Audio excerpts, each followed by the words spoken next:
How could I have created a senior leadership assessment and not included in the reactive pattern arrogance? It's probably my own blind spot because I have a lot of that in me and I didn't come into awareness about it fully until fairly recently in my life. So,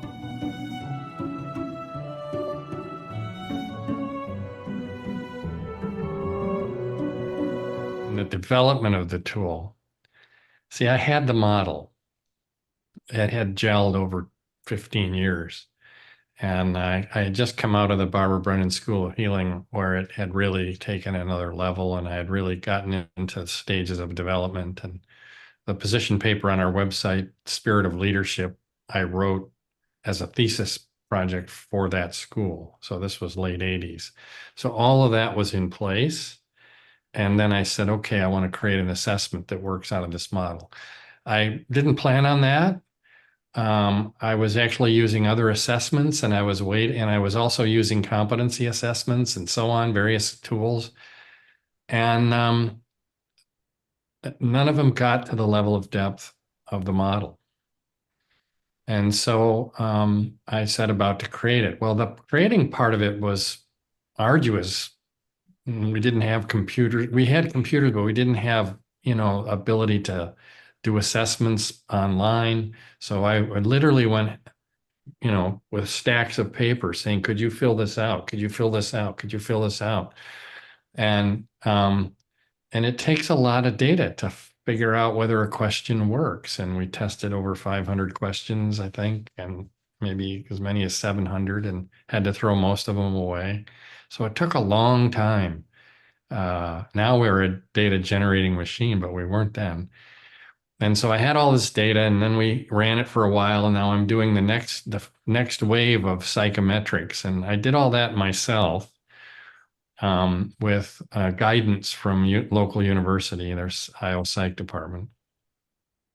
And I would spend literally when I got into the factor analysis, would spend weeks in a kind of altered state uh, in a universe of numbers.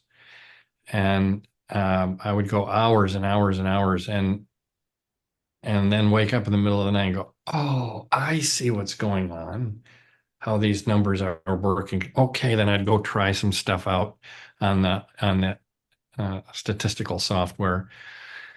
Oh yeah, okay, that's different. Well, and one of those, like the second round of those, I was noticing some three items that weren't loading on anything. It was like they stood alone. What are these three items? And they were items like has too big of an ego. Um, and I sat back at one point. I went, "That's arrogance.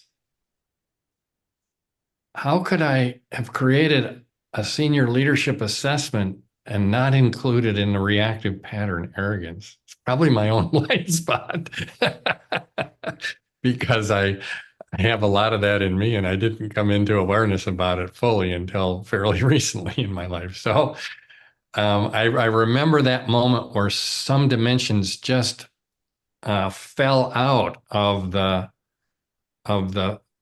universe of numbers, the factor analysis, and many, many, many iterations and so on.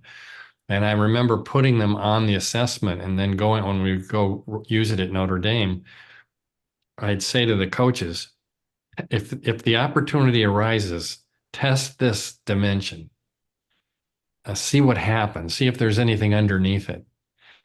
And they would come back and there were a couple of them. I think ambition, maybe driven, I can't remember, but for sure arrogance. And they came back and said, wow, there's a lot underneath that. That needs to stay.